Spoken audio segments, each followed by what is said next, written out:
lang dahil sa Facebook? Pakinggan nyo to, ha. Let's go! Dahil sa'yo, ONLIFE lang ako. At dahil sa Facebook ay na-in-LOVE sa'yo. Di ko hahayaang maghangong ang connection error.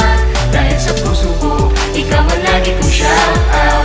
Yeah, kaya ayoko mag-lag. Upo ka muna saglit, relax ka muna dyan mahal. Pasensya na ang kanta ko para sa'yo napatagal. Hindi ko to minadali, gusto kasing dahan-dahanin. Kay sarap kasi ang alaala natin alalanin. Di kasi inaasahan na ikay makikilala. Biglaan lang dating mo para bang ligaw na bala. Hayaan mo ako ang kwento natin simulan. Istorya ng pagmamahalan kung ano pinagmulan.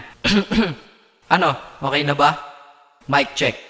Okay, game. Isang gabi tutok sa PC at medyo maginaw. Tamang search ng girl sa Facebook, bigla ang naligaw. Ang aking diwa sapagkat isang anghel ang lumitaw. At alam mo ba kung sino yon? Oo, ikaw. Titig lang sa iyong litrato, kasiyahan na tamo. Ako'y tila na hipnotismo sa ganda ng mata mo. Ako'y nagsend ng friend request, wala na tong hiya-hiya. Eh kaso ang tanong ko lang, ako'y iya-accept kaya? Dahil sa'yo, ONLIFE lang ako. At dahil sa Facebook ay na-in-LOVE sa'yo. Di ko hahayaang maghangong ang connection error. Dahil sa puso ko, ikaw ang lagi kong shout out. Yeah, kaya ayoko mag-lag. In-accept mo ko at nag-message ka. Thank you for the ad. Kilig ako sagad-sagad, kaya naman reply agad. Hanggang sa tumagal tungkol sa'yo'y alam